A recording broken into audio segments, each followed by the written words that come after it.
What's going on is the Wolf, and we back with another episode of the Wolf Has Spoken podcast, formerly known as The Couch.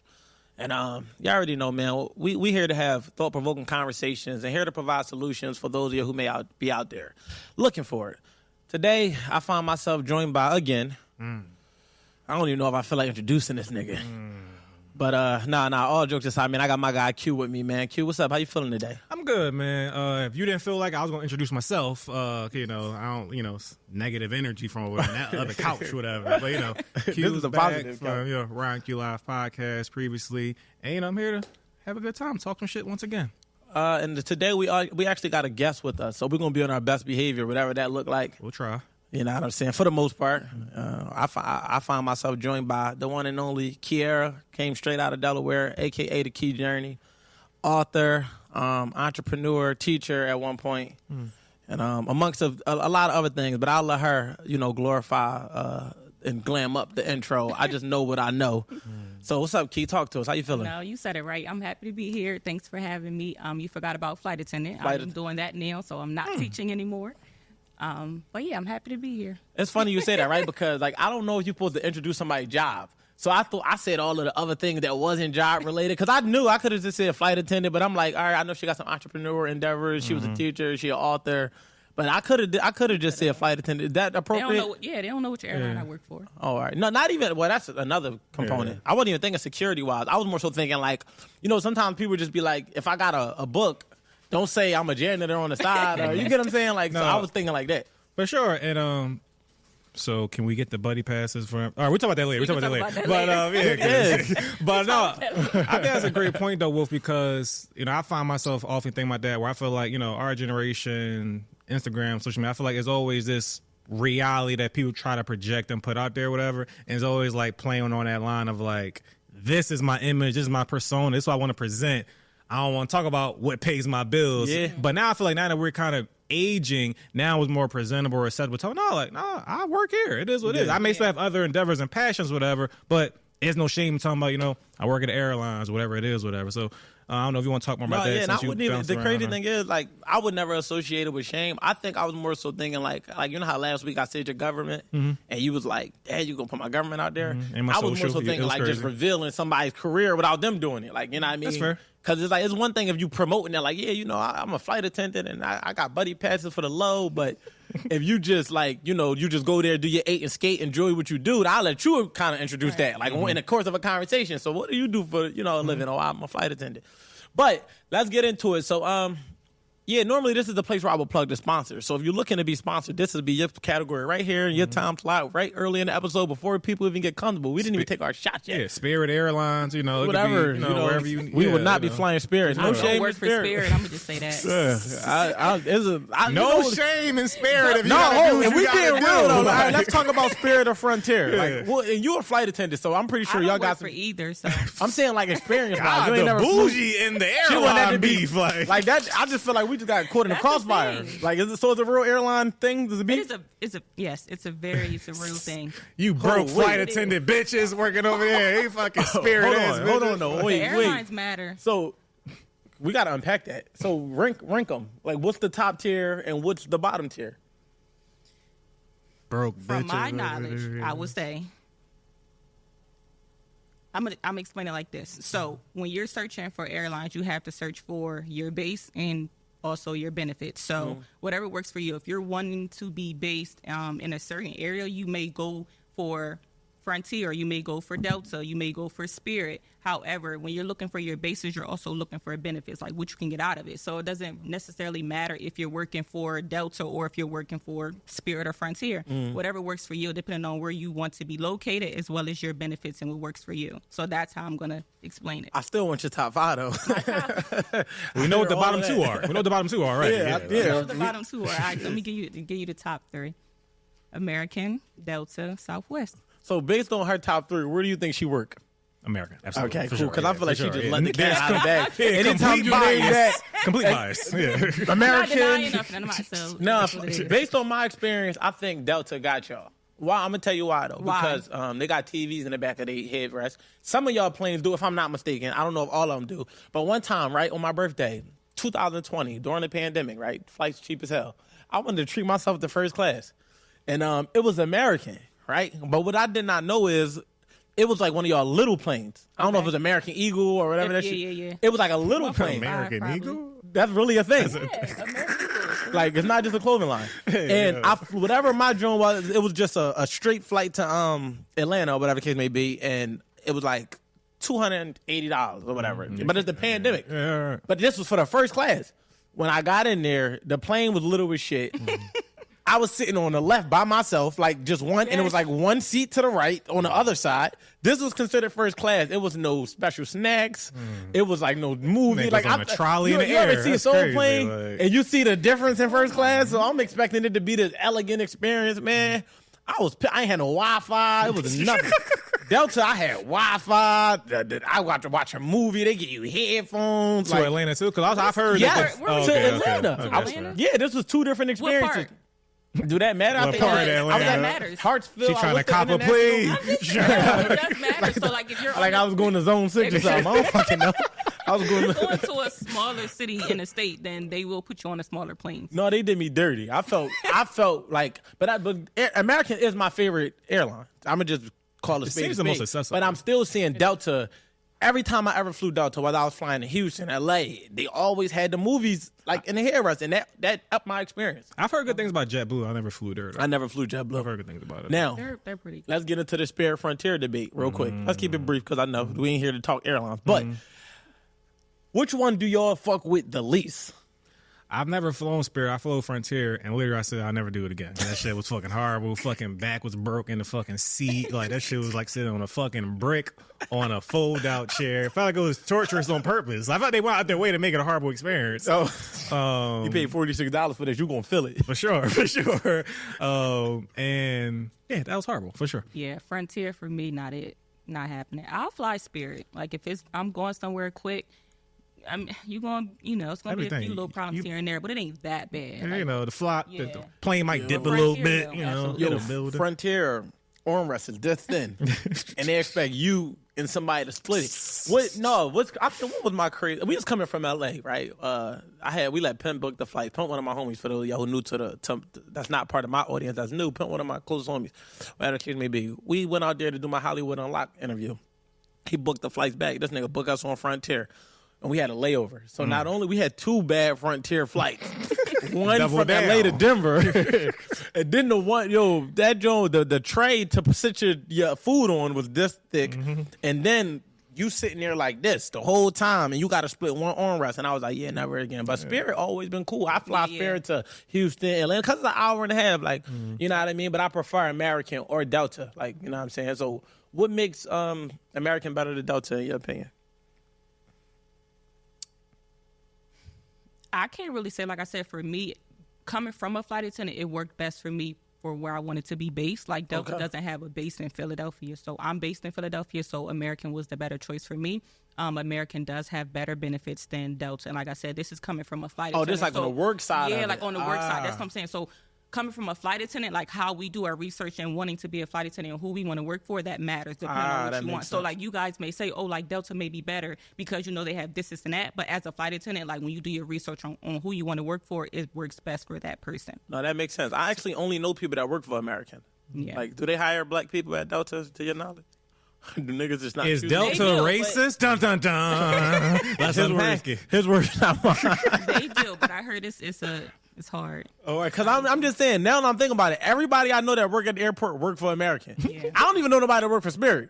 You know what I'm saying? I don't know if that's just like when the Jones were like, I ain't working here, but everybody I know, whether they could be loading and unloading planes, Yeah. like, doing the little flagger Baggage, shit. everything, yeah. But American's good. I don't know nobody that works for Delta. Shout out to American. So I know before we move on real quick, though, just one last question about this. Do flight attendants really be fucking all the pilots? Or, like, how does that really just be like that, like, just a thing? Shout out to Flight. Shout out to Denzel. One of my I favorite heard- Denzel Have you movies. seen Like, that movie? Have you seen Flight? it's a great movie. Oh my God, yes. Yeah, Watch you know. Flight. If y'all haven't And seen shout out Flight, to watch Denzel. that. We was She's not knocking about to down. get away from the question, though. Just saying. We want the Look, answer. the question is in that movie right there. That happens. Absolutely. Shout out to the No, 'cause pilots. you gotta think about it though. You gotta think they doing layovers in cities. They staying in hotels. Absolutely. As men as women.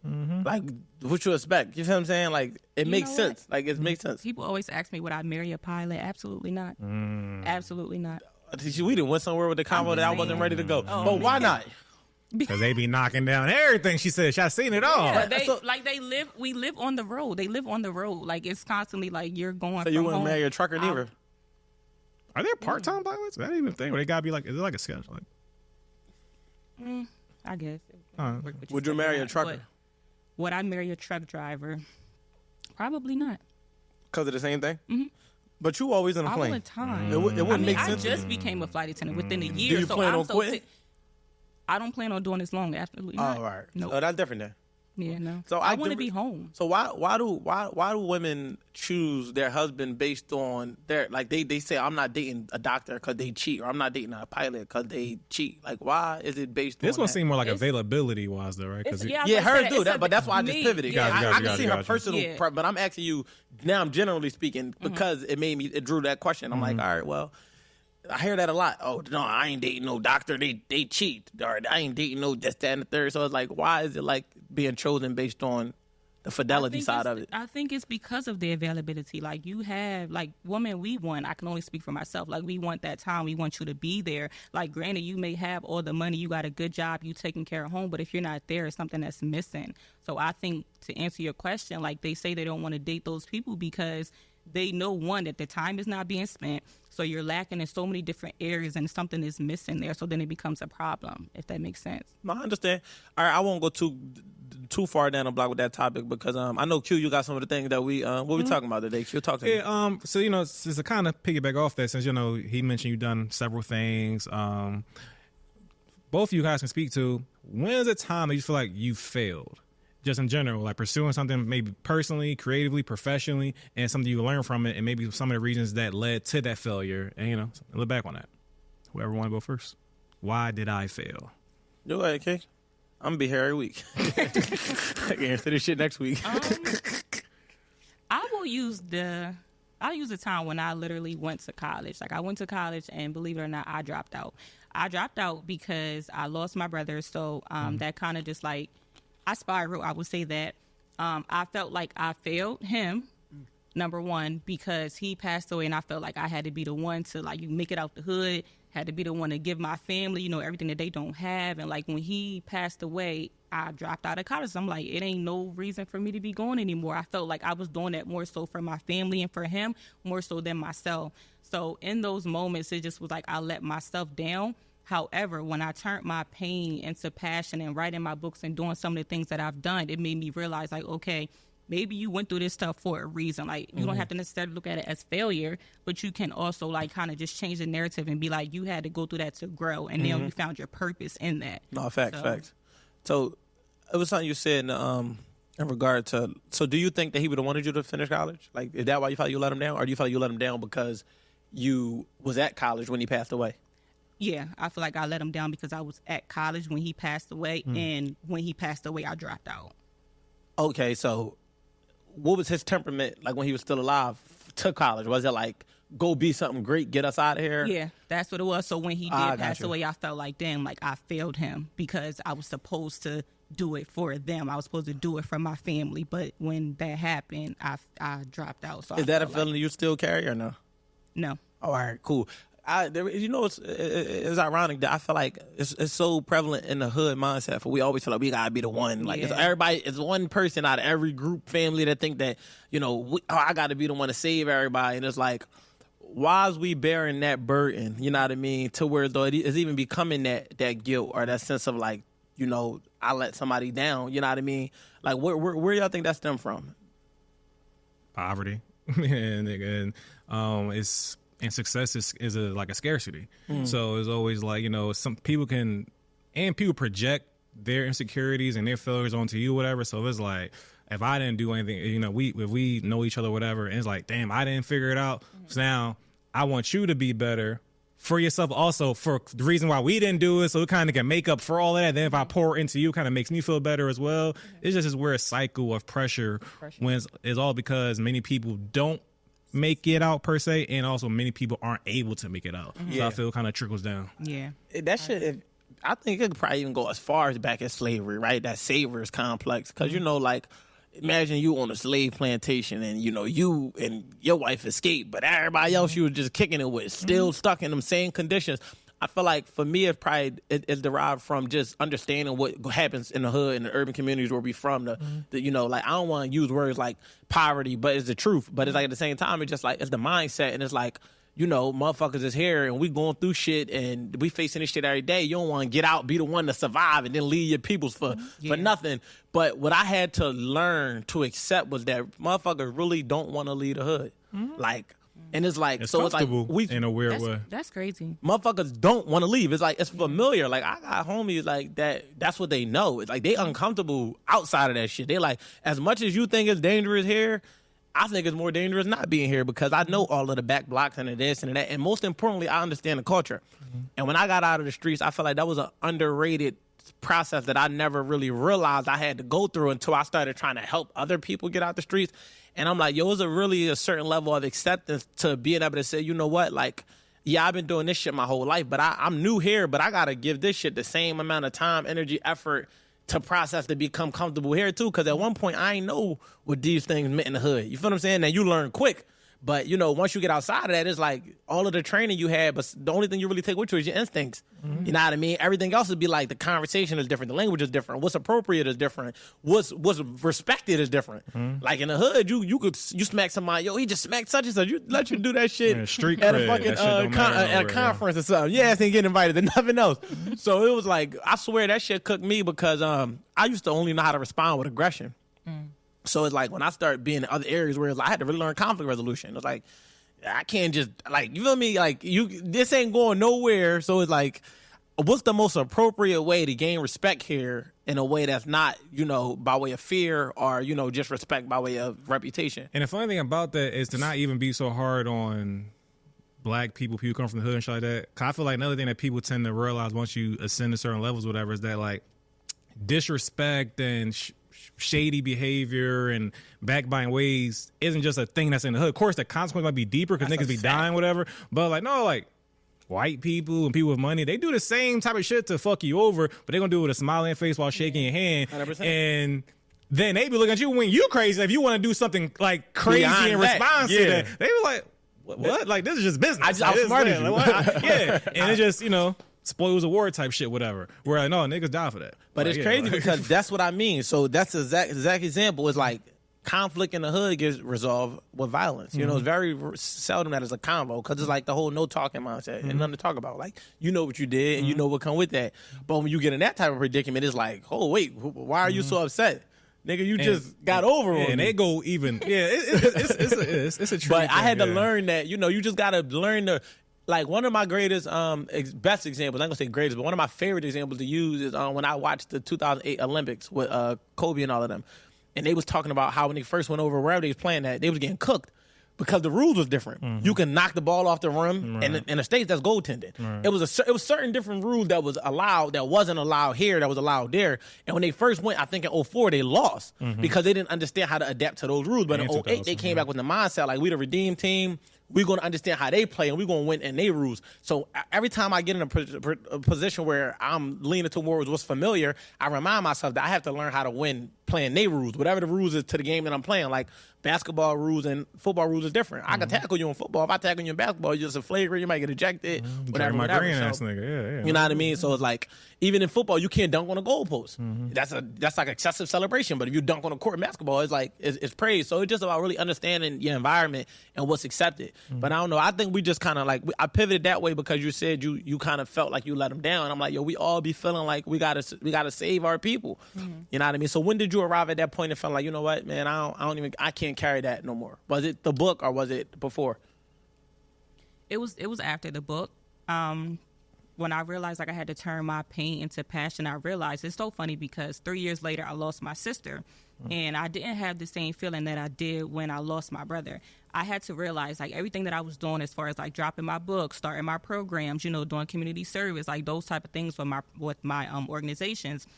I had to realize like I had to go through that in order to help others. Like a lot of times when we go through things and we, life is happening, we don't understand why stuff is happening to us. It's really happening for us. So Facts. like me turning that pain into passion and realizing like when my sister passed away 3 years later that I can't carry this burden no more. Like it's not, it's not my fault. However, if those things didn't happen, I wouldn't be the person that I am today. I wouldn't have a story to tell. I wouldn't be able to relate to so many different people because if that didn't happen, who would I be?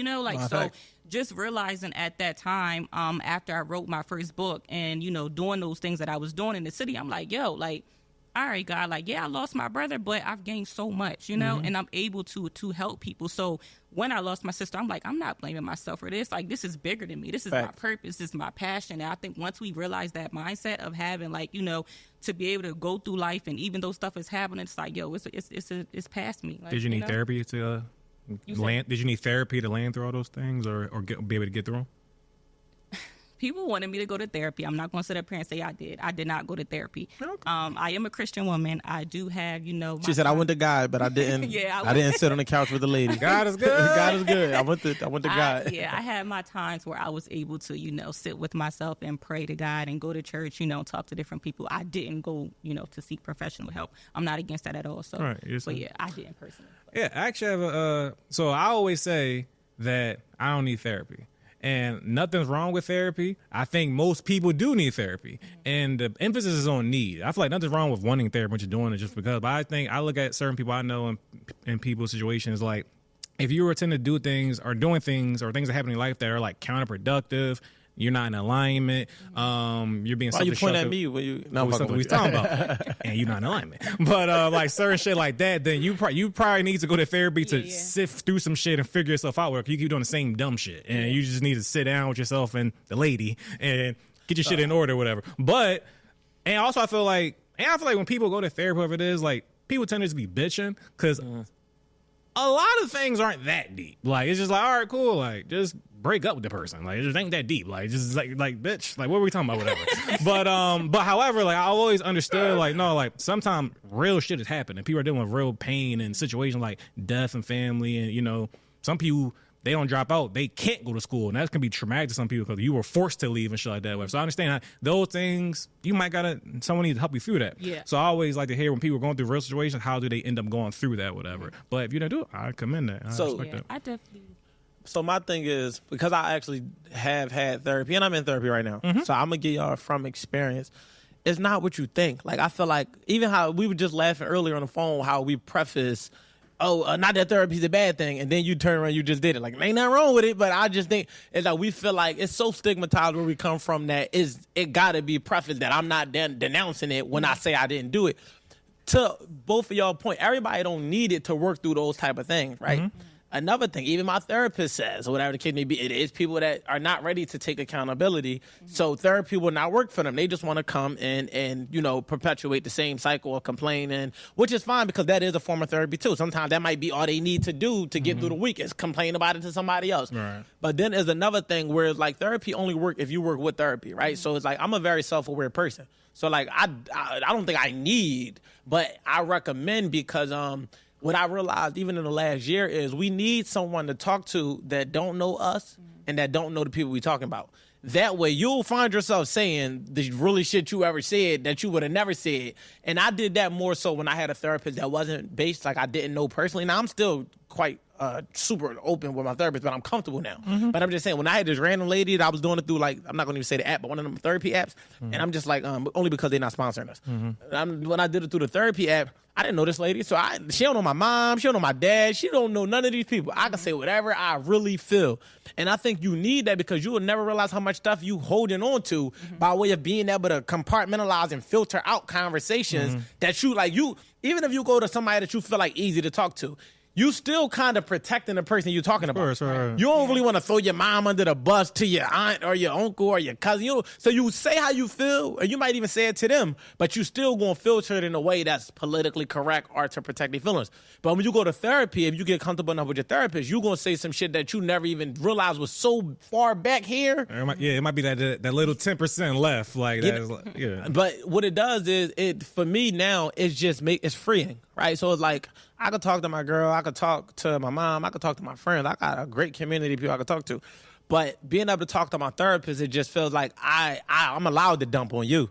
Like, this what you here for. Like, I don't never got to feel like, am I too open right now and am I draining this person? It's like, nah, like, you getting paid for this shit. I don't care how you feel. Like, this is your job. But big shout out to Miss Rhonda, love you to death. If you're looking for a therapist, make sure y'all get A Journey from Within, Rhonda Boy. And yeah, maybe I'll be able to plug her information. I definitely respect that perspective, and I think everything you just said was valid. But to one of the earlier points you said, I do think I understand why, like Key just did, and people often preface it in that certain way. 'Cause I feel like for a long time, people will just say, I'm with therapy. I ain't fucking stupid or crazy. It'll be that type of attitude. Yeah. I feel now we've grown to a point where like, no, like I'm gonna share my perspective of like maybe why I don't do or I haven't done or whatever. But I'm making clear that there's nothing wrong with it. I'm not against it. Maybe I will one day. Yeah. So it's a weird thing to it, but I also feel like it's still progress in a certain way, whatever. Let me ask you this. So if you hear a white person be like, I don't have anything against black people, and then say some real shit about black people,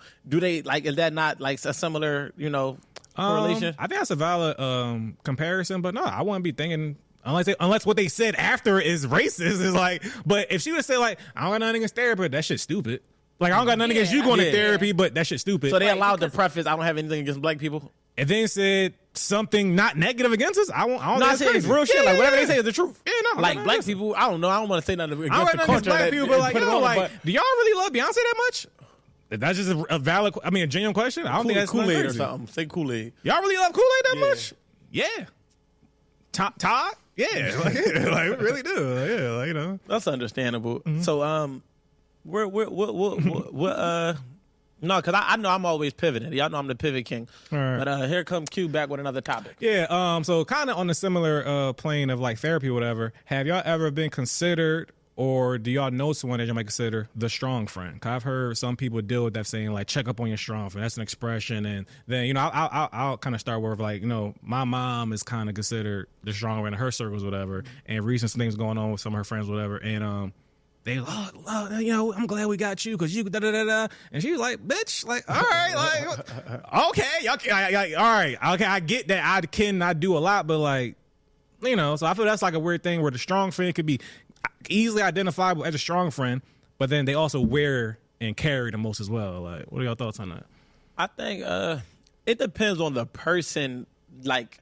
Because I'll tie into one of the key points when she was just speaking to feeling like she had to go through what she had to go through to be able to help people. Mm-hmm. So I do feel like some of us are called in different ways because like I always experience something first. And then right after I experience it, it's time to talk about it. Mm-hmm. So it got to a point where I became conscious and realizing the cycle. Mm-hmm. Like, as soon as I'm going through some bullshit, that's why I'm so transparent on my platform. I talk about my evictions. I talk about breakups, being cheated on, cheating. Mm-hmm. Whatever I'm going through, because I already know that this is not even about me or for me. Yeah. This is for someone who needs the roadmap because what we talked about earlier was like, we're not just going to have conversations that laying hair on the problem. It's like, nah, this is the framework. This is the roadmap. These are the guidelines that I use because I actually applied these things. And this is how I got here versus it just being like, I'm just complaining about some shit I went through over and over and over. Mm-hmm. So when you think about being a strong friend, it's like I accepted the fact that when I go through things,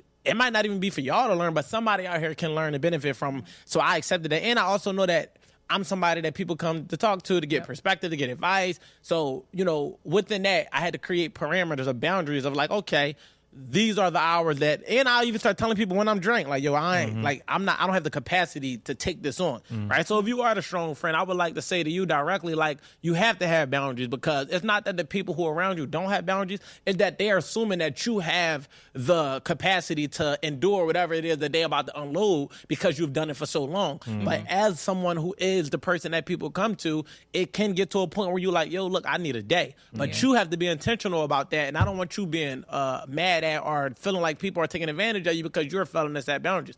Another thing, and that's just really my perspective on it, is like, if that strong friend is doing it because they feel guilty, because sometimes the strong friend just answer the phone because they feel like they can't miss a call because this is my role. So I don't have to accept that role every day. It's all in if I have it. Like, I'm not going to pour while I'm drinking. Yeah. You know what I mean? So that's just my take on it. Heavy on the boundaries, because I am the strong friend. But like you said, just knowing like your calling and, you know, like what I'm here for, my purpose, you know, like I'm okay with, you know, my friends reaching out and I'm praying, I'm doing this, I'm showing up, I'm going to be there regardless. But like you said, just knowing those boundaries, because it does get, like, you get to a point where you get drained. And like these last few years for myself, I've been learning to set real boundaries and being like okay with it, because I'm like, I can't be burnt out. Like, yeah, I want to do, you know, these things. I want to help people. I want to be able to answer the phone when my friends call. I want to show up. I want to pray. I want to do all of those things, but I can't pour from an empty cup. Like, if I'm not okay, then how can I, you know, help others? So Absolutely. like just knowing, just having those boundaries is extremely important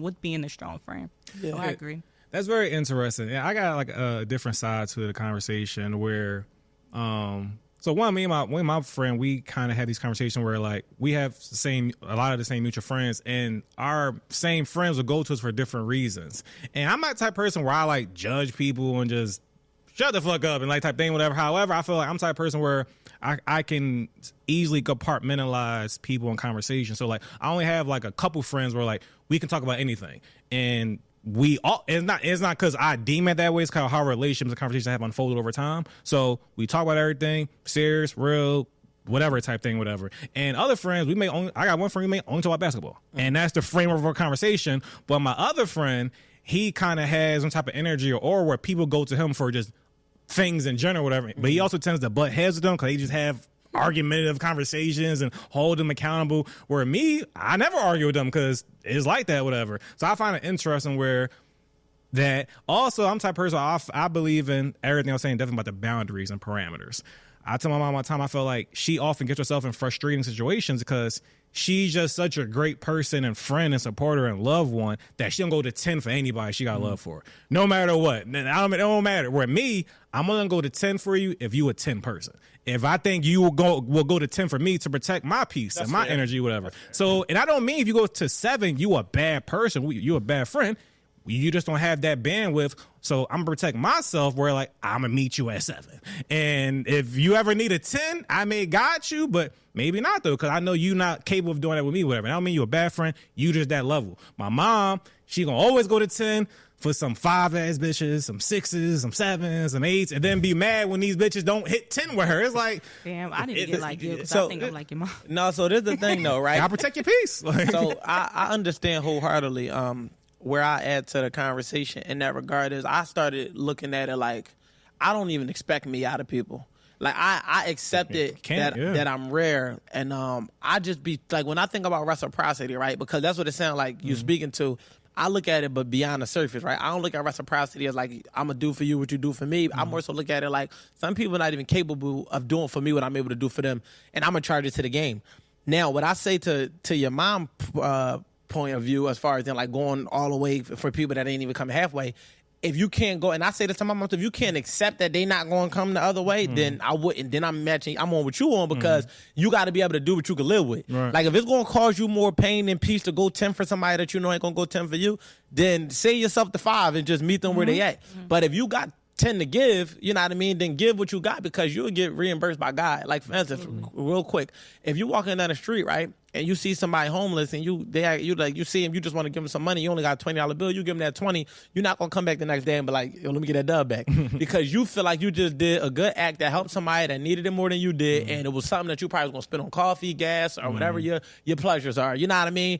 And but if it's a friend and you might loan them $50, you ain't looking at it in the sense of I'm not gonna get, it's like if I don't get this back, you ain't my friend no more. And for me, I had to learn that I only loan money that I don't want back. that You know? you can afford to lose. Yeah, it's like, all right, like somebody might be like, yo, man, I need $100, but I might only got 60. Like, I got 60. I'm not even expecting it back. You give me my 60 back, we cool. Now, there's a difference, because I always say, like, if I go into my savings, like, say if I catch you in a jam and it's like, yo, damn, bro, I need 500 real quick, but I got to snatch this out of something. Like, it was for my rent or something, you know what I mean? Or it was just, like, I'm only saying 500 for the sake of the conversation. Right, and it's like, now you don't give me the back. Now that's like, damn, because I actually went in a sacred place and pulled this money from, and now I'm expecting that back because this wasn't even touchable. But if it's just money that I have to give, and that's how I look at my energy, like I'm not giving you energy I don't have. Like not my kids, not my girl, not my mom. Nobody is getting energy out of me that I don't have, because I don't want to end up feeling like that, drained and overused and underappreciated. You know what I mean? Yeah, we're gonna get back to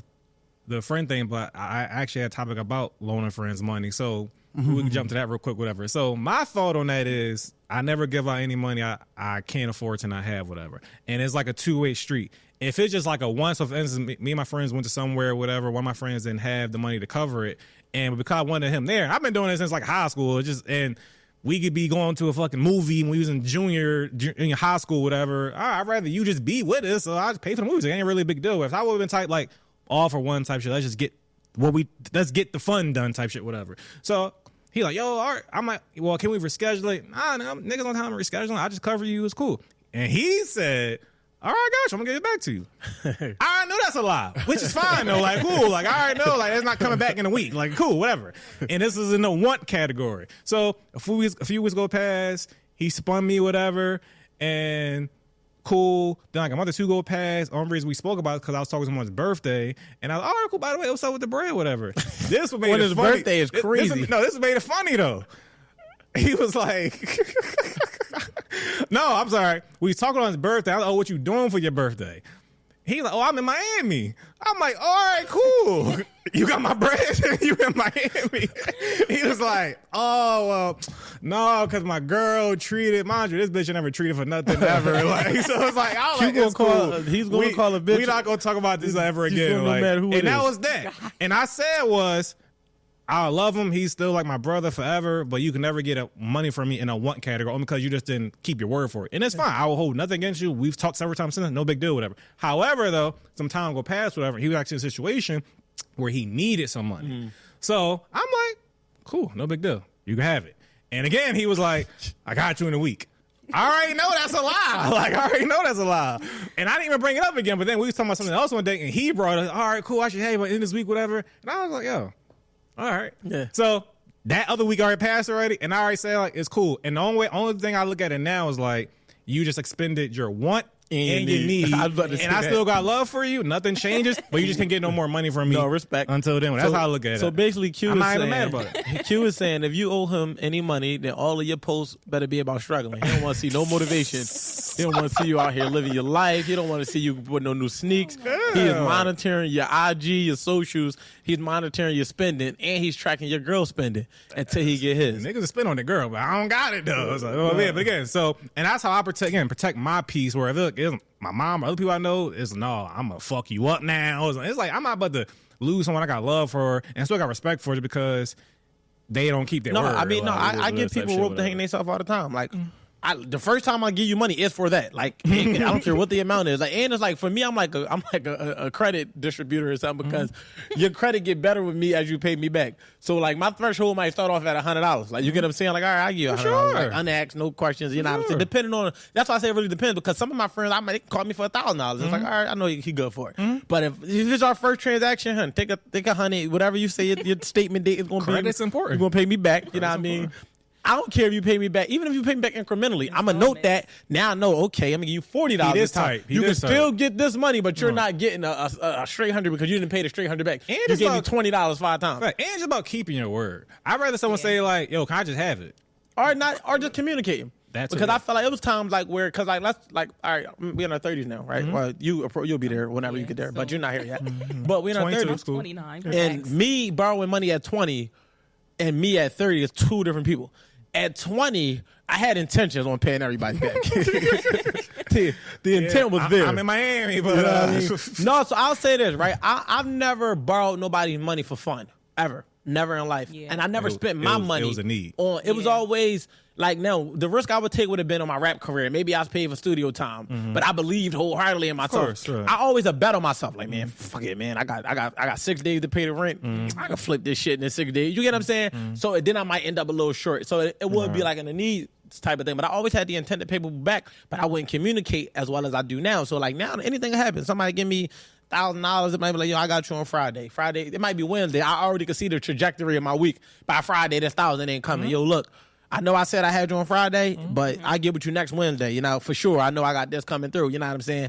And then it's like, all right, now somebody know that, because it's really more so the communication. The lack of communication is what makes it disrespectful. Because it's like, you're not even telling me no updates, but you out here having fun. You know what I mean? But I don't know. And another thing is with my friends, I feel like, I mean, we don't really act quite like we just kind of, we loan each other bread, but it really comes down to we got it or not. Because, like, my real thing is I'm really not about to give what I don't have to give. It's every now and again where I might be like, I really don't got it. But at the same time, I accept, I'm not going to end the relationship over this. But you will hang yourself and you will not get no more money from me. It's like, I gave you the rope and you did what you did and you fucked it up. You're not getting no more bread. How about you, miss? If I ever need to borrow money, like you say, it's not for just no bullshit. Like, it's I need it because I'm never going to ask for something that I don't need. So it wouldn't be just like for play. It's like, yo, I really like, I need it for bills or I need, for something like that.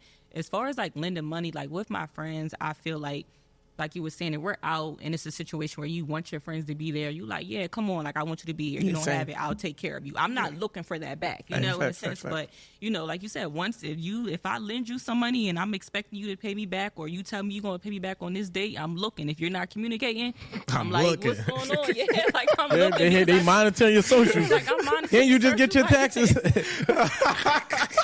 Yeah, like no. Let me see the tax post on IG. You got T-tags and all that. And I don't want to see nothing. You're not saying nothing about it, so now I'm just like, all right, like you ain't getting nothing else. But I mean, let me pivot real quick. So what happened when you in the gym and you got a man you dating, and do you feel like you can call him for something? And you don't got to speak if you to somebody you dating currently. I'm just speaking generally. Of course. Do I feel like I could call him for something? Yeah. Yeah. So what if you made that call and it's like, man, that shit ain't like you ain't getting it. No, like it depends on why he say I'm not getting. And how long y'all been no, talking? I'm saying no. Right? I'm saying no. Like I'm saying if he said like, no, he just like no, like he don't care. Yeah, I'm not saying I don't got it. I'm saying no. No, it's crazy. No. Oh yeah, no, it's crazy. Absolutely not. Because why would you be my man and you see me out here really struggling? Like absolutely. They always gotta be dramatic. So I'm out here struggling. I'm about to I get didn't even say struggling. I just said you needed a little help with something. I didn't say you struggling. Like listen, whatever it is, like if it's for like if I'm asking you for money to go out because I want to party and you like no care, I'm not giving it to you. I don't got it right now. Cool. But for that, I'm like, yeah, but if I'm like, yo, I need this money. I have to like this is the last day I can pay these people. You just tell me no. You're not my man. What you talking about? How you gonna watch? No, absolutely not. How you gonna watch? It depends. It depends on what they know. So how many months before you get to that point? Like, just after the first date? Because I've been seeing on social media a lot of women been getting to that point after one date. Like, you can't do this for me. No, I don't agree with that. I'm not expecting nobody to give me money after the first date. No. Yeah, I just want women to like. There's nothing wrong with prostitution. Like, there's really nothing wrong with it. I did not think that that's where he was going with it. I thought that motivation was coming behind that, but speak, brother. This is motivation. Speak. Is this camera on me? Like, you hear. Talk to them. You hear. The first date and she asked you for some money, you okay with that? If she straight up like, I need this. Let me land, miss. Let me land. So there's nothing wrong with prostitution. The only thing that's wrong is if you are misrepresenting your prostitution. So I don't date prostitutes, and so if you can't ask me for money on the first date, because I would now realize I'm dating a prostitute. So I said, oh, okay, we're now on the same page of what we're looking to engage with this.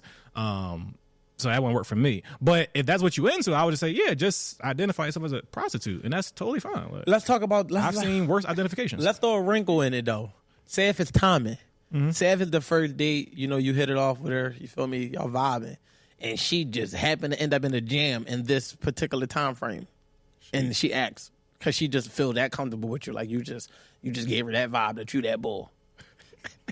He's a prostitute. Like I'm sorry. Like if you want to portray yourself as being identified as a prostitute, I would say that, oh, okay, somebody else in life before the person you just went on one date with to ask for money from. That's what I would think. Yeah, you know what's crazy? I know if it was me, that's what would be me. Like. You know what I realized about myself. It always takes for that something to come up and a woman to need me for me to know if I like her. Like if you would do it. That's interesting. And what I mean is, I'm not talking about like kicking it like you. Now I'm in a relationship now, so of course I'm speaking to the past. But I'm saying like this is how I arrived at. No, I'm like, I could fuck with you. You feel me? We can have great energy. We can vibe. We can connect. But it's like when you get in a jam, and now I'm on a call list. My will to do it. Now, sometimes I've done it just out of purely being able to. Right. But I didn't want to. Right. But I'm like... If you want to. Yeah, I mean, but I'm like... It's like, damn, your car just got took, or you got a boot. You need $600-700 to get that joint off real quick. Stay with the boots and the you know what I'm saying? Because where we at, they get you. You know what I mean? You getting booted. You know what I'm saying? So it's like, damn, if I'm not willing to get out of my bed at 3 a.m. and you catch a flat, or it's like, damn, I might fuck with you, but I don't fuck with you like that. Because like the type of man I am, I'm a protector, I'm a provider. I'm not even playing those games. Just like I want to be the first person on the list. You know what I'm saying? So it's like sometimes you could be kicking it with somebody, and then something come up, and you'll realize, like, even if you help them, because I don't think I've ever not helped, but I just always knew this was my last time helping. Like okay, because I can't say that I didn't do it, because I would do it because that's still who I am, right? I didn't do it for them. It's just like you could call me and be like, yo, I'm stranded right now, and I'm like not even feel like it, but like, damn, all right, I'm gonna go get him because he probably ain't got nobody else. So I'm always that person, but. Yeah. When it's in that type of situation, I'm like, well, if this shit happen again, so let me just go ahead and remove myself, because I don't think I don't see this going nowhere. Right. To circle you ain't back, giving me enough value to be extracting that type of cash. Sure. That's what it is. Okay. That's what it is. The value exchange. You're not giving me that type of value. Like, we fucking. Like, you know, that's what it is. That's mutual exchange. You know what I mean? However, the exchange is an exchange. Whether they feel like they should get more because they're giving it up, or it depends on how they value themselves, whatever. But for me, it's like, I know that we fucking, so it could come with dates, and you know, I gotta serenade you in certain ways, and I might gotta be the person you called if you had a long day and all that. You be singing for him? Nah, that's what serenading is. Yeah, I thought it was just like sending flowers and shit. Courting? I don't know. Or excuse me. I was saying you that tight. No, I don't know. Get your shit off. No, not me. Fair, but. I drop by the lie on camera. I'm not. But all in all, I'm just saying that I guess that's really what it is for me. I guess that's when I get to the moment where I'm balancing out. Like, my girl always, we had these conversations often, and it'd be like, the amount of value she gives me makes everything worth it. It's like, I like to compare it with, like, I feel like some girls have one-time only pussy, where it's like you pay an entry fee. The entry fee could be $5K. I'm not saying that once. It could be over the time of you having sex with them. You don't went on this amount of days. You don't went here. You didn't did this. You didn't did that. And it's like, then some girls got subscription, where it's like, I'm paying this shit monthly. And like, what makes this a subscription is every month I'm paying, I'm also getting something in return. It's like, I pay for Netflix because Netflix gives me access to thousands of movies at the click of a button every month. But I wouldn't pay for Netflix if it had the same 10 movies. I wouldn't pay monthly for that. So I feel like what I started to realize through them dating phases is like, all right, like, you know, I'm paying this fee, but this is what I'm getting for that. But when you start asking for more, then it's like, now you asking for more than what you asking me to pay more than what I'm getting. And that's not a fair exchange. For sure. So I'm going to help you, but that's it. You're done. The subscription might be ending now. Yeah. And to circle it back, I take it back to like the whole like the friend thing. I'm always thinking about protecting my peace and protecting my boundaries. So it's like, you ask me for something. Like, I agree with you. Like no one's ever really asked me for anything that was crazy where I felt like this is from left field, somebody that's lost their fucking mind, whatever. But if they did, it would be just a super hard no, super false. Because, like, you know, I'm never with, like, being taken advantage of. So, like, just because we went on one date, it's like, I'm automatically just default thinking, like, are you trying to take advantage of me? I was ask you that, but why does your mind go there? Yeah, because I think it would have to do with patterns too. Like, if you just started dating someone and granted, like, something really does happen where she does need you to come through for her, then I don't think that, you know, guys, not even just saying to you, like, guys in general should think like, damn, like, what's going on in another situation. However, if it's a repeated pattern, then it's like, all right, like, maybe I do got to back off from shorty. Yeah. But I don't think that. I don't know. I was just gonna say is like, because I get it. It's like with everything that's happening now, like the finesse happens to the best of us. Of course. Some women is just good. It's like, you know, they just good at it. It's like, you know, like, you will be a liar to say you ain't never known. The amount you got for it matters, but to say that it could have been $40, it could have been whatever. Like, you know what I mean? Like, I remember one time I was in Miami, and like the girl was just like, yeah, just go to Sephora with me or whatever. Case may be. Now, mind you, I'm not thinking nothing. I didn't even. Now I'm kind of hip because I'm like, all right, whatever. So I stay by the door. Like, I'm on my phone sitting on the ledge. I don't know nothing in this store. What am I in here for? You feel me? And then it just got to asking my opinion on shit. Oh, what you think about this? What you think about it? Then it got to, oh, can you give me this? You trying to get me. But I'm conscious of that type of stuff. But I don't go into it thinking like that. So I say that to say, because you say it when you hear it, like, nah, I think you trying to get over on me. But it's like, I get it because a lot of women be finessing. But it's like, nah, like, I'm really asking genuine. Like, what if it's circumstances, like, and like, it really costs for that? You still not doing it? Yeah, I'll just take the L. I might miss out on the love of my life. Like, because, you know, it's like, damn, I missed out. And I know, and I'm also big on not being a hypocrite. I know I would never do it. I know if I want to date one girl, I'm not asking her for anything. I know that recent story with Gayle King came out, which I actually agree the women on that side. What did he say? Because I didn't see where it. Gail King was dating a guy for 4 months, or I don't remember the time frame, but the guy asked her for thousands of dollars. I think either $2,000 or $4,000 for child support payments, and she gave him the money, and he gave it right back to her in a short amount of time. And she was fine with that, but she said she never talked to him again after that because you couldn't look at him the same. And I was like, I felt that because people, what? He did give you money back, shit happened. But also, nigga, I just fucking met you. And you asking me, like, you go, okay, you got it. But also, it's a principle thing where it's like, I just met you, kinda, and it's for child support, which also it could get tricky. Yeah, depending I on would your say that's probably judgment more about her that, reason whatever. because it's like how you end up in this position. But I'm also not going to ask somebody for money I just met. Yeah, I wouldn't like, either. Ever in life, dead ass. Like it's like I wouldn't. I'm not doing I'm that. gonna walk home first. But I also be feeling like you just never know who you put in front of to be a blessing to. Be a blessing to. You know what I mean? So it's like, but again, me Let's personally, take a shot to being a blessing. yeah, because I was waiting for him to cue the liquor. Yeah, I probably Cue the shots. You're right, King. We might as well come. crazy. She got a glass. I'm Wanna exposed see- her. yeah, it's a little bit. It's a little It's Sunday quarter, morning, y'all. By the way, 10 a.m. 10 a.m. Once And I again. went to church. Yeah. all right, Q. Ew. You had a quarter. Nigga bought the cheap shit today. Nigga bought the $7 tequila. The Jamal Quavo. Nah, Jose, that shit is Jamal. Josh Quavo. No, but Being a blessing, you were saying? No, I'm just saying because I'm trying to because of, like I said, I won't do it, but I'm trying to gauge the perspective of someone in that predicament. I don't know, like how comfortable do you have to become? Because a nigga could be finessing too. That could be their ploy, where it's like, once I feel like I disarmed her, I can extract some cash out of her. And the world is so wicked in a lot of ways, where it's like, that's why discernment is key, and really just doing away with it. Like I don't know, you can't finesse me because I'm only going to do it genuinely. Right. So when I'm not even trying to sound like a fucking meme when I say that, but I'm genuinely saying like I never feel finesse because I don't allow myself to get taken advantage of because I don't do something that I don't want to do. Right. So if I don't want to do it, I'm not doing it. You get what I'm Right. saying? Yeah. And then it could be the hard stop will develop itself even if you do it the first time. I agree. I definitely agree with that because I know I'm going to be blessed whether you come back through or not. Like I'm only going to do things that I feel like I want to do. So like you said, I'm not going to be finessed either way.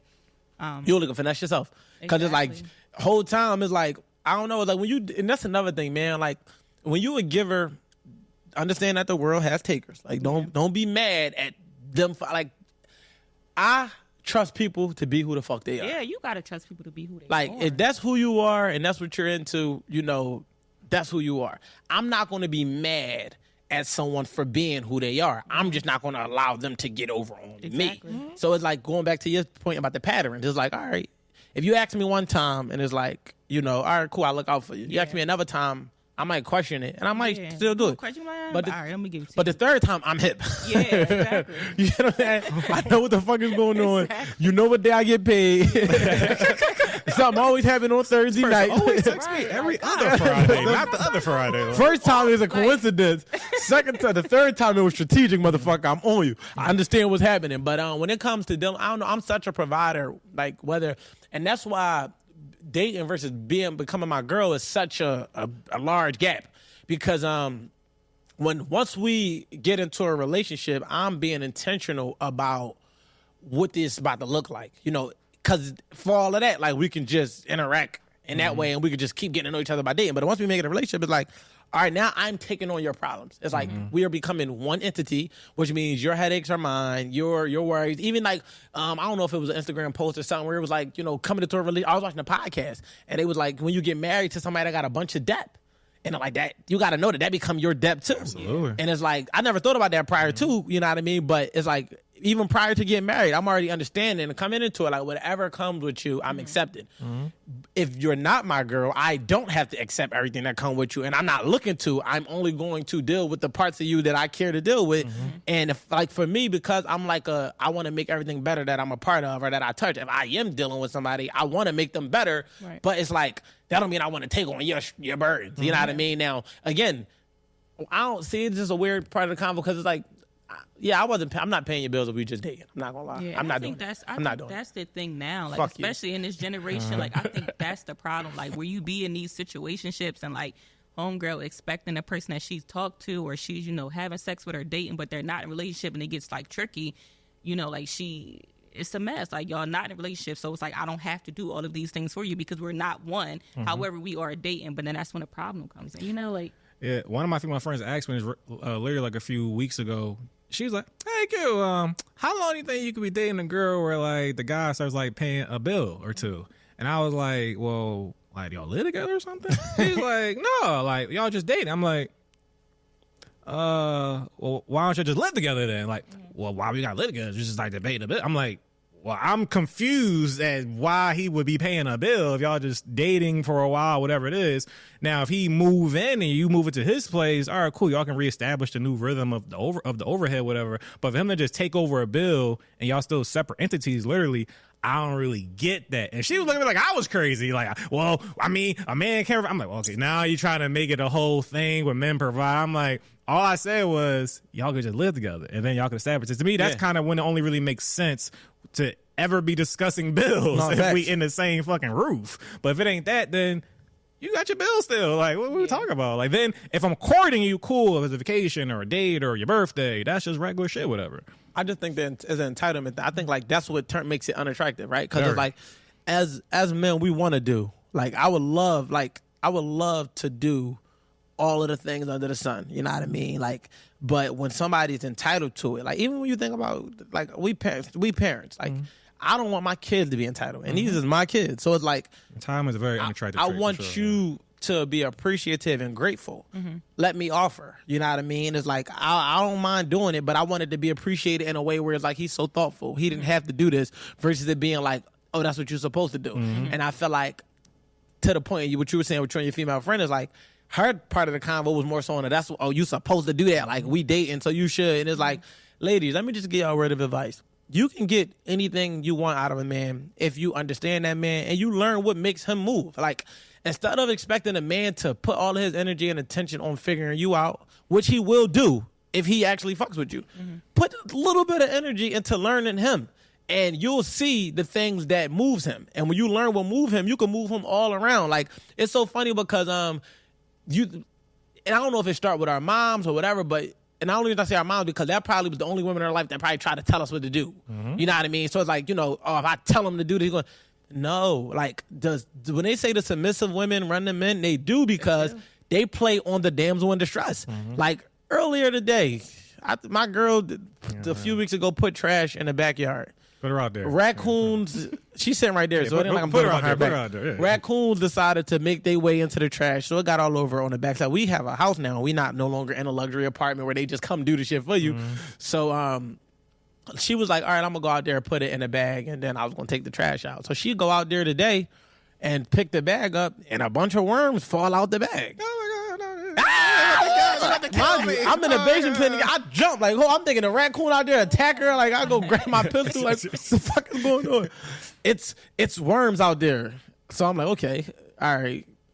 I say that to say it like because when I met her, she would have just did the fucking pick the worms up, and I would have been mad. Like, why the fuck is you out there picking up worms? But she realized like it's just better for me to scream. Then she looked at me and say, well, I'm a girl. What you expect? And like even like as a man, like we are okay with that. Like you know what?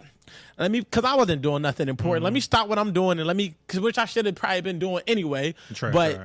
Now I'm going to really do it. But if she would have came down there and be like, why the fuck that trash ain't picked up? Facts. Not only do we have a problem here, but it's like, now it's just like, that's just not the right approach. So the best way to move a man is to submit because we want to save the day. You come to us with a problem, we want to provide you with a solution. You know what I mean? Now, it's a fine line. Even if you don't want the solution. I'm about to just start saying, it's a fine line, fellas. You got to understand when she's asking for a solution or when she's just venting because they don't always want a reverse perspective.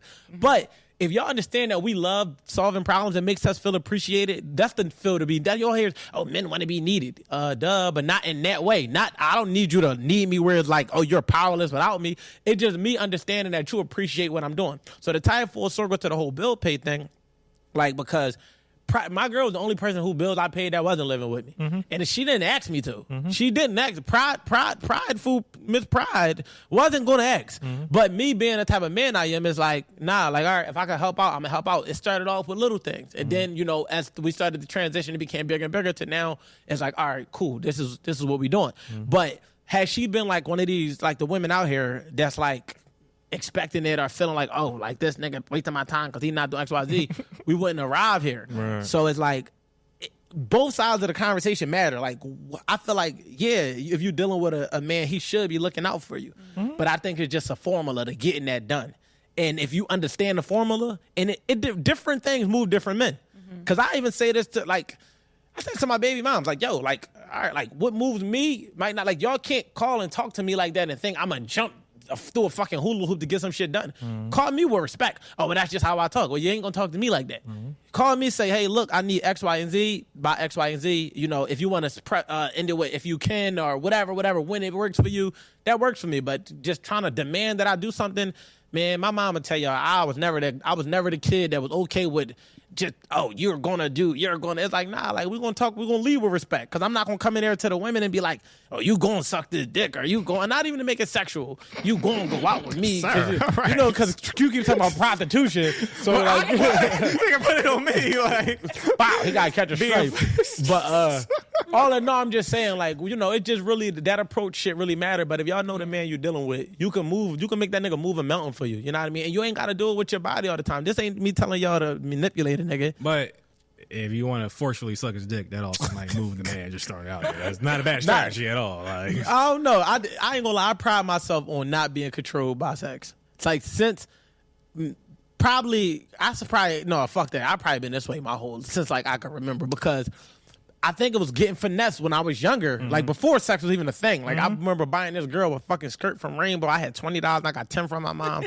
Bought a girl a skirt from Rainbow and a shirt for her birthday. You get what I'm saying? And I was 12, 6th grade. I was 12. So I was even 6th or 7th grade, whatever grade I was in. Daddy, all right, cool. Yeah, for sure. I'm big. That's who I am. So like, I like spending money. But at the end of the day, I didn't know. I was 12. I'm like, all right, it's my girlfriend. I'll buy her some shit. Me and my homie walk all the way if you in Philly, you know, we walked from Logan all the way to Dogtown.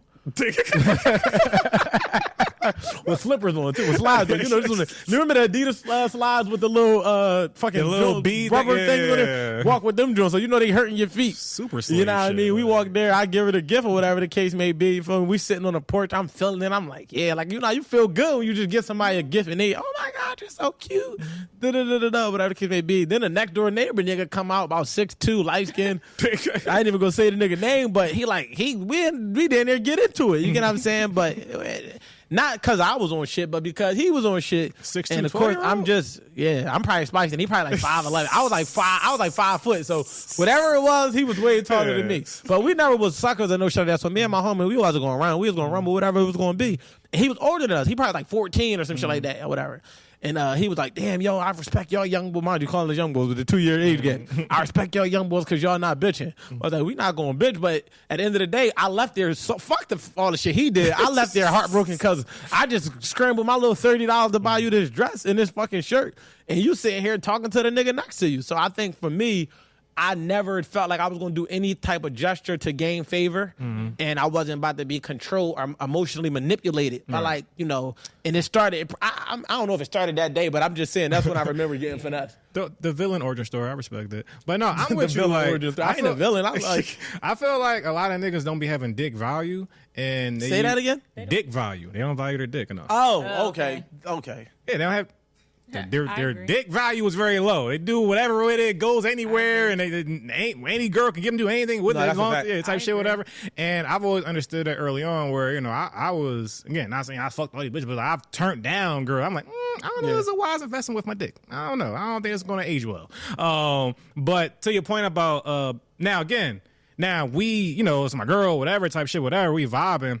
I do appreciate a good forceful dick suck, though. It's like you can get something done getting that done. However, to that same point, though, I'm never the type of person where, like, if I'm pissed off, though, or you did some nut shit or something. Oh, yeah, no. Yeah, like, I'm the guy's like, no, I'm cool. Fuck off. Yeah, like, 100%. Like, where some people, they can be turned on or made better. You know, the situation could be, I can't think of the term, but the situation can be made better with fucking dick suck, whatever. It's like, no, I'm not the guy to get turned on by angry sex and shit like that. Like, no. Fuck off me. And to your point about the value thing too, and I'm gonna be quick with it, but it's like that's another thing. Like I think over years, like I don't know if I always was. I never was asleep with anything. I think I was born with a standard, like, but I think I started to respect it became less about the sex part. It became more about my time too. Like certain shit wasn't even like you're not this not even worth my time. Like so that even helped me as I got older in the dating phase, where it was like I can see in the beginning if it's worth it because it's like and also having children, you know what I mean, at a young age, and I say this respectfully, did not even know myself, so it's impossible to really know the women I'm kind of dealing with because I'm just fucking at this point. So it's like when we talk about a standard, it was like no, it wasn't like I'm not talking about a standard of looks or a standard of how they had to do with them, but for me it was like understanding the longevity investment. It's like, do I want to be connected to this person in this way? Am I willing? And even in the art of accountability, I really asked myself like, if this was to result in pregnancy, would I be okay with her being my baby mom? Would I be so those type of questions and asking myself that is what up my standard. You know what I mean? Because it's like you already ask yourself, would I be in a relationship? But that ain't gonna stop me from fucking a chick. So I had to ask myself, am I okay if she clip me in any type of way, or if I get her pregnant? And it's like that started to help me in my later years. But to your point, before that, it was just like, yeah, I'm not just sleeping with anybody. Like I feel like you're not even. I don't know, you ain't even qualified. Like, and then it became a mindset thing. Like, yo, I don't like the way you think. Like, I'm not having sex with you. I don't care how good you look. Like, the way you think is fucked up. So, and then that landed on exactly what you said. Like, I'm not the one that I'm not attracted. I'm not turned on by disrespect. I'm not turned on by your anger. I'm not turned on by none of that goofy shit. You're not going to disrespect me and think, I'm telling you, like, me and my girl not on one page, like, I will lay next to her for a week, and I would not get turned on. There's nothing she could do or say because we have to reset this energy because I respect my energy too much to exchange it with negative, giving off negativity or taking negativity. But I don't know, what's your thoughts on that? Like, what's your, men with standards? You be like an angry dick? Oh, well, I guess he pivoted a different way. No, I'm just saying, I was trying to go. Same street. No problem. No, it's more of a mental thing for me. I'm going to go back to the value. I think that a lot of men, and, just hearing both of y'all talk, like, I respect what, both of you guys said, but a lot of these guys out here don't have value. And you know how they say, like, women, they can just be with anybody, sleep with anybody. I feel like there's a lot of guys out here, too, and that's not cute, especially for women like myself. Like, I don't want to be with somebody that doesn't have control over their sexual, I don't want to be with a man like that. If you can't control yourself and you looking or doing something with any type of female that walk by, like, you have no respect for yourself. What makes you think I want to be with you? What makes you think I want to make you my husband? Not saying that I'm going to, but I wouldn't want you to be my husband if you don't have control over yourself, So, oh, good. I think it just like it can go both ways. An angry dick? No. She still addressed that. No, she made sure she got the both. Now, like, if you mad, I feel like it ain't even going to feel good. I'm just be honest with you. Like, I'm just going to be like, like, get off me. Because I'm not even about to, like. I think he, correct me if I'm wrong, but were you asking her if she can be angry and have sex? Not more so angry. that, more so okay. that. If you're angry. Angry pussy, I suppose. Yeah, because I'm like, I don't think he was asking that. Like, nigga just come here. Come here. Like, that sounds a little too, that's forceful.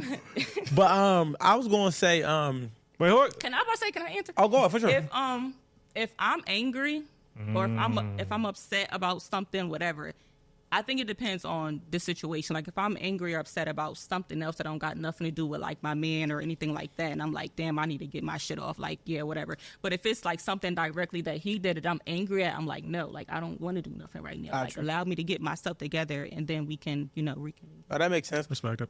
Especially because they say, well, we know women move off emotion, so if she mad, like, I don't think she'd be turned on. Yeah. My girl, she'd be the first to cave every time because she knows she did some nut shit. She introduced some negative energy on some dumbass shit she was complaining about, whatever. 3-4 days go past. She wants some dick. Get off me. I'm done. Get off me. I'm still mad. I'm still like, I need you to kind of, to your point, reset the energy. Don't just skip past it. Like, no, reset it. Like, yeah, I'm definitely a reset person because I'm not, I feel like that's the thing. Like, people be trying to let stuff go or think, oh, you going to give me some dick, it's over. No, we got to reset. It was something you said something about, you're just not going, you don't want to be with a man that basically, I don't want to speak to not being able to control herself or whatever the case may be. I was going to ask, though, so when you say value, because I got two questions, but this is the first one. When you say value and a man not having value, are you talking about the amount of women he's sleeping with or the quality of the woman? No, the quality. Like, when I'm saying, like, y'all were speaking about value, like, I'm not going to be with someone who is just with a female. Yeah. I'm answering your question. Oh, yeah. I'm not going to be with a guy that is dealing with females that is just, I don't want to say on my level because You guys really don't know me, but no, you can say I'm that. not. Spirit Airline bitches. That's who you fucking. Really? That's your baby mom. Frontier. Frontier, bitch. Not even like, Delta. Crazy. Exactly. Like I'm not. I don't Oh, know, he got Emirates, bitch. the type of woman that I am. Like I don't want to be with somebody if I gotta look at you and you've been with freaking homegirl from the hood that got all these baby daddies and shit out here in the club, and like we're not even the same type of woman. You No, know that's what I'm respect. saying? So I'm just like, damn, like that's not even like that's who you. I can see cute face. He got something to say. What you got to say? No, it's funny. I'm But- just using it as an example. No, but I get it because it's a direct correlation. Like, and I say this to the men. I feel like the three most important things that you're gonna do and decisions you're gonna make is who you choose to lay down with every day, which is your partner, who you choose to hang around every day, which is your friend group, and what you choose to do for a living. So, with your partner, really in large part, probably can be 100% of your downfall or 100% of your motivation. You know what I'm saying? You got to be cautious of that. So when she, to her point of her not wanting to sleep with a man that deals with women at a certain level, as a man, you got to be super conscious of that and not sleeping with women that's associated with certain people, that exposes herself to certain things, that's connected to certain people, something, because all of these things enter your world when you enter her. Absolutely. Right? So it's like if she got baby dads, those niggas become your problem. If she got brothers that rob, steal, and kill, and then these niggas got to know where you that hate her live, boyfriends? and you getting money, you know what I'm saying? Now these niggas gonna potentially become a threat to your livelihood. And these is your son, uncles, your niece, your daughter's uncles, and you know these is the people that's in her immediate world. So if she come from a place where she's like the fucking princess of fucking chaos, and she's chaotic herself, all she gonna do is destroy everything you're working towards. Yep. So be very intentional about the woman you choose, because, and it could just start with you just sleeping with her, but now you care about her, now you like her, so now you're trying to make her a different person, show her a different light, and that part of her just will never convert because it's too far embedded into who she is. So be conscious of that, and that just comes from a value thing. Because I value myself, I was like, I never was with that, because I start, you gotta really be strategic about it.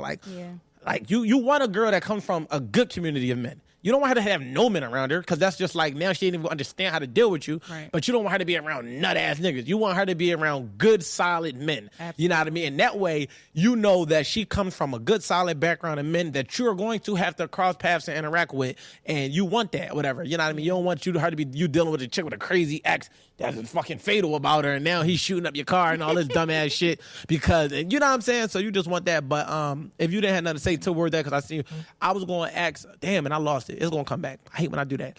But it was in regard to something else that wasn't even that, but it'll come back to me. So I'll reserve the right to spin the block on it. Oh, I got you. I think, all that was fair. I wasn't sure if you want to keep going or, Where we at? I don't know. We could ask where we at. Yeah. All right, we're going. Well, let's lean towards landing the plane. All right, yeah. So speaking of like, dealing with like some crazy exes and kids and shit like that, whatever, I think a good topic a lot of people could relate to is that you could definitely speak to more so like maybe what to do for some men out there, how to deal with co-parenting, specifically when you maybe have a situation where like, oh, me and my girl broke up, me and my baby mom broke up, and now she's dating somebody else, and now how do I deal with that new man around my kid and navigating that new dynamic now, and making the best of it and shit like that. So for me personally, I haven't had my children aren't by women that I was like in like committed or long-term relationships with in that way, not to like but just like speaking truth to the matter. So like I'm really on the other side of the spectrum, but for me I would say any man, I think that is imperative that you lead with respect or whatever the case may be. And if you are the person that and your baby mom has a new man and they're around your kid, you want to get to know this man because you want to use your discernment that's not attached to her emotions to him, because you don't want her to be turning a blind eye to things that you can clearly see. Now, you don't want your emotions to be the catalyst to your approach to it, because you don't want to just be trying to find flaws because you're mad at the situation. You want to go into it with the intent to create the best outcome for your child, because that's the only thing that matters in this particular instance. So if there's a man around your kid, you want to sit down with that man or have a phone convo, get a feel for him, open up a line of communication. Hey, take my number. If there's ever a situation, you call me. You know what I mean? Like, just on the man to man. You know, I respect you, you respect me. This ain't got to be one of them type of situations where we can't get along. I ain't saying we got to be best friends and buddy.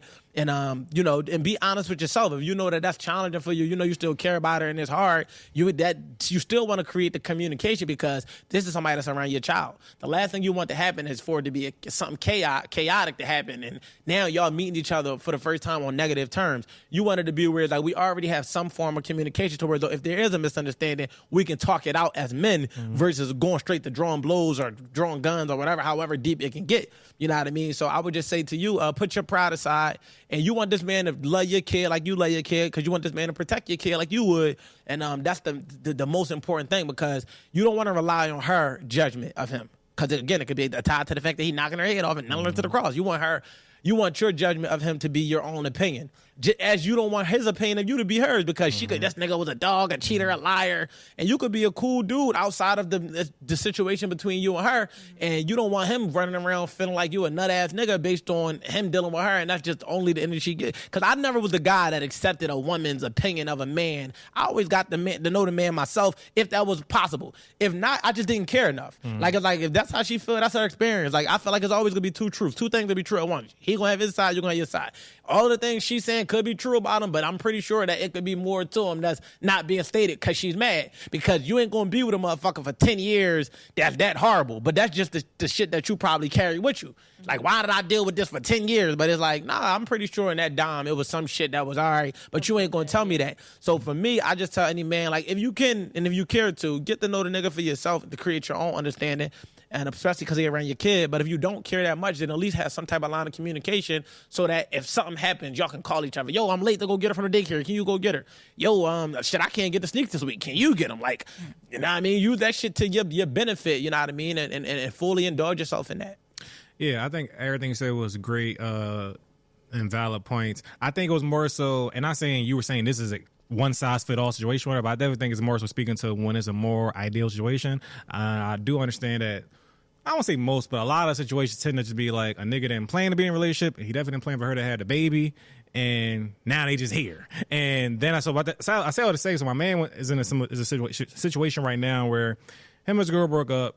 This is wild, whatever, shit like that, And I was trying to not coach him, but just like give him some suggestions and perspective through this at different stages. And I was telling him before it got where it's at now, like, all right, you need to prepare yourself mentally and emotionally for different ways and different things that can happen, whatever. And I felt like he kept acting like things can't happen. And my whole point was saying, like, in case it does, brace yourself so you'll be able to withstand it if it does happen, type shit, whatever. So, like, she ain't gonna find another nigga, and she got another nigga. And shit like that. So you talking about to that point? Yeah, and real, so I'll say, like, so he in a situation now where, like, him and a nigga fought and just this and that, and the whole thing was because he wasn't ready to have another nigga around. Her to be another nigga one. He wasn't ready for that. And of course, most men aren't comfortable with, like, damn, like, there's nothing around my kid now, and now I got to find a ways to deal with it. But it's going to be nearly impossible to fucking wrap your mind around that if you still ain't wrap your mind around that y'all broke up. No, and she moved on. So I was trying to tell him, like, yo, like, you can't keep what I tell him was the main thing is,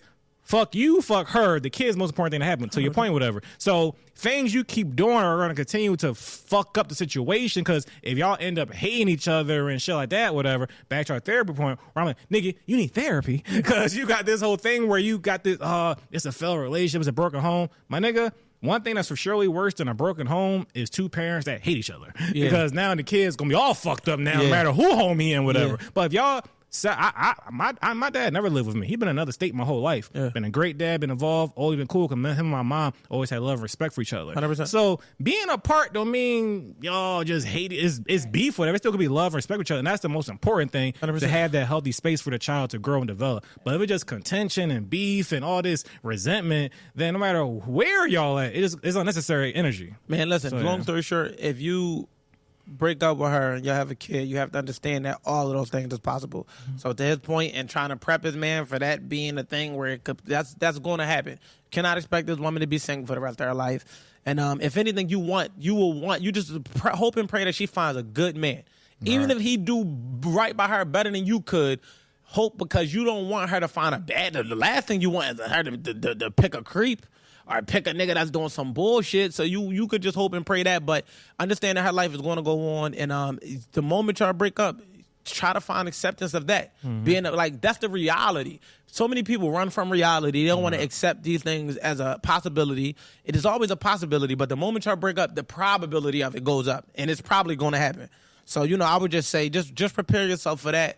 And again, it still go back to trying to find that finding yourself to grow to a point. You ain't got to be there today while I'm saying this.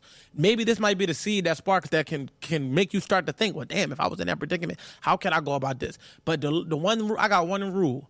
I don't communicate through women, and I don't communicate through children. I communicate man to man. So it's like, that's my suggestion, because she could be feeding you one thing, feeding him one thing, and the kids could do the same shit, and a lot of things will get lost in translation, misinterpreted, and now y'all fighting. Whereas, like, if you understand what type of dude this is, and he understands what type of dude you is, there's a mutual respect. So even if something that's not understood is said, at least y'all got the right to call each other. Damn, bro, why I'm hearing this? Come on, that's not what I said. This is what I said, and I didn't even say it like that. This is context of what I'm saying. But if you just so hung-strung on thinking that you're going to be able to control this lady's future and her life, and because you got a kid by her, and again, you have a right to protect your child, but the best way to do that is to coach her to getting with a good nigga. Like, want the best for her. Look, I need you to be with the best nigga out there because he's around my kid, versus it being like, nah, I don't want you with no nigga, because that's not realistic. But yeah, let's give him a final thought from Key, a final thought from Q, and then I'll give him a final thought from Wolf. You go, miss? I mean, I can't really speak on this. No, in general. Yeah, general thoughts. General final thought. General final thought. We already know fuck spirit. General thoughts, what I'm saying? You keep bringing this up. Nah, man, I think that this life, I just feel like people should really look within themselves, and it's so easy to point the finger at so many different people and so many different things that everybody else is doing. But I think that when you reflect and look within yourself and dig deep within yourself to figure out what it is that you like, what it is that you don't like, what's bothering you, what's not bothering you, and really, really work on those things, it'll help you to grow into a better person. And the problem is, like, a lot of people don't really want to face themselves. They don't want to look in the mirror, and like you said, the whole therapy thing, like, that may be like a scare for some people, and some people it may not be. But I think that doing like the inner real healing work is what makes you a better person, and being, held accountable so that you can hold others accountable in your life. So I think that when we're going through this life, we really just need to like focus on us first, and then, it'll go out into the world. Facts, 100%. If I had a bell, I'll be hitting. Yeah, so whether you got to talk to the lady on the couch or listen to the couch episodes, talk to somebody, listen to somebody, get some interesting insight and gain. My lasting thoughts on today's conversation, not much. I'll give out some recommendations and things I've been consuming and taking in, whatever. I watch, I'm always watching something, whatever. So I was watching, I'm a doc horror. That's my man, a documentary horror. Like, I watch it all the time. Okay, I'm like, what is that on? I knew you were going to take it somewhere else. Yes, I just wanted to know what network it was on, because you said I was watching, and then the next thing came out your mouth was I'm a doc horror. So I'm like, is that like a play on doctor or something? Like, is he watching some type of doctor porn or something? QB doing shit like that, right? Wow. I'm a doc horror. Like, the nurse just fucking all the doctors.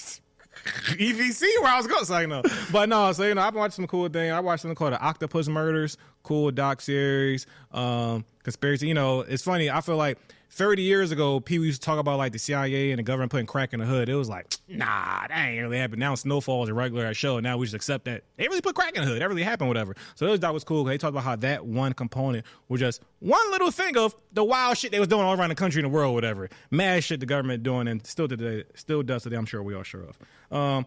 I know Wolf is a fan of this movie. I rewatched Think Like a Man movies. Still great movies. Still great rom-com. Shout out to Prom Kevin Hart. I watched a good doc called Killer Sally. I love rom-com. Yeah, some Indian killer thing about woman billionaire killer shit, Andrani on Netflix. Why everything is killer with this nigga? Killer octopuses. Documentaries. If it ain't true, I'm gonna watch this it ain't nigga. gonna be a doc. Watching and this then motherfucker. I watched something called The Gentleman Today. That's a cool little Netflix show that I'm watching now. Miniseries, got 8 episodes. Cool little joint. I'm actually currently watching Raising Canaan, the second season, because I've never seen it. Then I watch the third season. Bunch of niggas killing then I'm people. watching. I haven't watched none of them type of shows in a minute. Yeah. Like me and my girl watch Suits. Billions, like, Suits. You know what I'm saying? So like, we haven't watched none of that shit, so we just trying to catch up on the black shit. All right, I respect the realest thing ever. But all in all, what I was gonna say, so somebody on a gram I had posted on my story, and I was like, yo, y'all got something y'all want me to answer on the pod. So one of y'all can read it, so I'm gonna tell you how it has to be read, because it's one question, but Instagram gives you a limited amount. So it goes here. So whoever wants. I like you do it. right, yeah, so it goes, Read this one boom, and then that To the one. right. Just make it Boom, make boom, sense. boom, Like, boom, I would boom. read it to myself to make it make sense before she read it out loud, and it's like, wait. Cat in the Right, hat. yeah. You know, Oh, okay. I see what you're saying. One you get fish, that? blue fish, You're like, oh, red this don't even make sense. So yeah, I'm gonna try to get them advice. So the person that asked me this question, I don't have your ad name in the screenshot, but I can find them. I should be able to find the person to be able to let them know I answered the question. Yeah, but and I know why she, getting her thoughts together to get so she can read her right. I know that we definitely want to. I got it. I mean, disrespect you. I know we definitely want to continue to have more audience engagement. People sending Yeah, questions, send questions, thoughts, topics, whatever. So we're gonna have more of this, and I think it's a dope thing. So Yeah, so let's what get we got? into it. All right. How do you make your lady fall back in love with you after about 8 years of a toxic relationship? And it keeps going, right? Or okay. I think that really come down to her and her ability to reset, because it just depends. Like, sometimes you got to know when to right the ship. Like, you know what I mean? You got to really know when the ship is sinking. And sometimes it really takes for y'all to split. And I know that sounds crazy, but I must preach what's real. Sometimes it takes for y'all to separate, for her to get a dose of individuality, learning herself, figuring out, what parts were extremely toxic, or what parts were just a misunderstanding, what parts of who you are as a person, or what parts of who you are when you was younger that she have not let go of. And as she goes through that process, she has to then establish within herself forgiveness for, whatever she endured, and forgiveness towards you, and then accept whatever it is and come into a new situation, because a new situation has to be created, allowing you to be a new person. But this only works if you did the work. Like, if you didn't become a new person, if you're still the same person you've been for the last 8 years, there's no saving, there's no changing. She is not in love with that version of you. But if you, to start working out, you didn't got yourself together, you've been reading books, you've been going to therapy, you know what I'm saying? You didn't got yourself together. Now you more financially secure and stable. And now you can be the man that you probably felt like you always could have been, but circumstances didn't allow you to. She might fall in love with that person. So to answer your question in a nutshell, you have to become a more reformed and refined version of yourself, and then court her in a way that makes her fall for this version and forget who you used to be. But if she can't let that part go, which is on her to do, then it's never going to work. But that's the 2-part process. She has to do the work to find forgiveness and acceptance, and then give you the chance to show her that you're not the same. But when you show up, you cannot be the same. You have to be a new version of yourself, a more mature version, and you have to, you have to put in that work. Like, you can't just expect her to just roll over, because she's always going to battle against her own doubts. It'd be hard for women to get into a new relationship with a nigga that ain't did shit to them after some of these 8-year toxic relationships. So for you to be the person that did it, you know what I mean? But one of the things that I land a plane on is in my book, The Art of Accountability, I talk about, like, in every story, you're gonna have a teacher. You're gonna have it's gonna be victim, abuser, teacher, survivor. And what I mean is, a lot of people like to hold true to being a victim in all of the stories. You know what I mean? So the person that victimized them becomes the abuser. And if she's still looking at you as the abuser, and I say that in the lightest sense of the word, then she's not going to be able to accept it, because she's still in a victim mindset. But if she look at herself as a survivor, she'll accept you as her teacher, knowing that you had to do those things for her to become who she is. So that matters as well. So if you out there and you still carrying the victim mindset, I would just try to encourage you to pivot towards becoming a survivor, because surviving is saying that I did go through these things, but I overcame them. And when you're a survivor, you can look at all of the things you went through, all of the people that did it to you, and look at them as teachers. Like, all right, you know what? Who would I be if I didn't go through these things? I wouldn't even be me. So, get rid of that victim mindset so you can let go of the people that you feel like abused you, become a survivor, and you will realize that they were just teachers. And then that'll be that. The wolf has spoken. So, Free game. yeah. We wrapping up another episode, you know what I mean? Hopefully y'all enjoyed it. Make sure y'all like, comment, and subscribe on YouTube. Make sure y'all sign up for our Patreon for some exclusive content. And make sure that y'all subscribe, like, and follow us on Apple Music Podcasts and any other streaming platform that y'all might be listening on. And if y'all have your sponsor, you need something promoted, get with us. If you want to give us some clothes to wear on camera, send it. You know what I mean? Q wear 4X, I wear a size small and men. 3X, my fault. I thought that you were going for the oversized look. Yeah, no problem. But big shout out like to it fitted. Heart Snatcher, the guy Ibrahim on IG. You know what I mean? Big shout out to you, my guy. You gave me this merch that I'm wearing, this shirt. You know what I'm saying? So, as y'all see, y'all want me to wear y'all stuff on camera. I love supporting up-and-coming businesses and brands. We would love to have your brand featured right here on this table if it's in the shot. You know what I'm saying? And y'all got whatever. Just send it through, get with us, and yeah, let's make it happen. Until next time, the wolf has spoken, the key journey, right on cue. Yes, sir. Let's get it, man. We out.